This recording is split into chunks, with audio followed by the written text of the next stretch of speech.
everyone's comparing you. Of course, ikaw daw ang Caitlyn Jenner ng Pinas. Well, there was Bibi before Caitlyn, di ba? So, oo. For one, I think, nung lumabas ako bilang Bibi, that was, yung mga concerns about kay Caitlyn, that was my concern before 6 years ago. And it was really very hard. So I know what she is going through, or what she will be going through in the next 6 years at least of her life, no? But, nauna tayo, and I think, ako ngayon, thank God, medyo nauna ako kasi mahirap din naman eh. Mahirap yung journey from coming out to living the life of a transgender person. So if you're somehow, sabihin natin kunyari na close talaga kayo, would you give her an advice? Of course, sabi niyo nga po hindi magiging madali after, di ba? May pagdadaanan. Correct. Kasi as long as you are sure of what yung kung ano yung estado ng emosyon niya, that's why nag-out siya as a transgender person. There will be, kasi syempre papasok dyan ng discrimination, darating yung punto, matatapos yung honeymoon stage and people will start saying what they actually feel about the whole situation. Hopefully when that time comes, medyo hindi siya, alam mo yun, yung emotionally stable siya para tanggapin niya lahat yung criticism, whatever it is, or discouragement, because not every word will be encouraging. That's for sure. Miss Bibi, ano masabi mo dun sa iba na parang kinu-question bakit late na siya nag-out?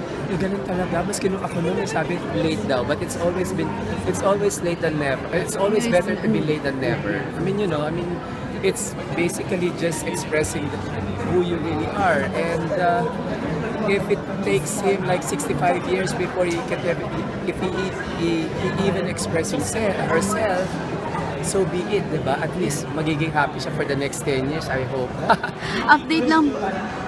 Kanino naraman mayroong lesbian transgender? Yun yung nangyari. Na si Caitlyn is a lesbian transgender kasi yung sexual appetite niya is exclusive for women.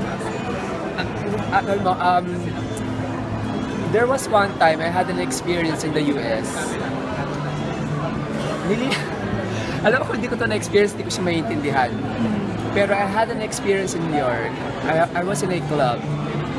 And this transgender person started hitting on me. And I got so disoriented. I was like, ano ba ito? Para pareho naman kaming babae. So I think meron talagang gano'n eh. I don't know. But meron talaga sigurong gano'n. But ako, one thing's for sure, I prefer men. Oo. Sexual appetite. Oh no, not at all. Kaya nga sabi ko, that experience was like, naku po, parang hindi naman yata ako naging ganito, para rin, hindi ba, disorient. Doon ako na-disorient. Ito yung reason kaya hindi niya papatanggal yung yung genitalia. Nakakaloka siya, ewan ko sa kanya. Ikaw! Ano? Sabi ko kasi, I prefer men. Hindi. May plano ka. Ay nako, Sex sabihin. I mean, as much as I wanna explore on that, but it's a personal decision that really just you don't discuss. And you don't know when it's coming. But as far as I'm concerned, I wanna maintain, because it's been 6 years. It's been 6 years after, di ba? And I think ang nilagay ko sa isip ko is, sa kabila ng lahat ng ito, I just wanna maintain yung respeto sa katawan ko. So as much as possible, even if I'm going through the transition that I'm going through, is I wanna maintain that, yung respect. So hindi ko alam kung hanggang saan yun, pero yun yung guiding light ko. How about resting plan? Naligitaan ka pa ba? Do you need one?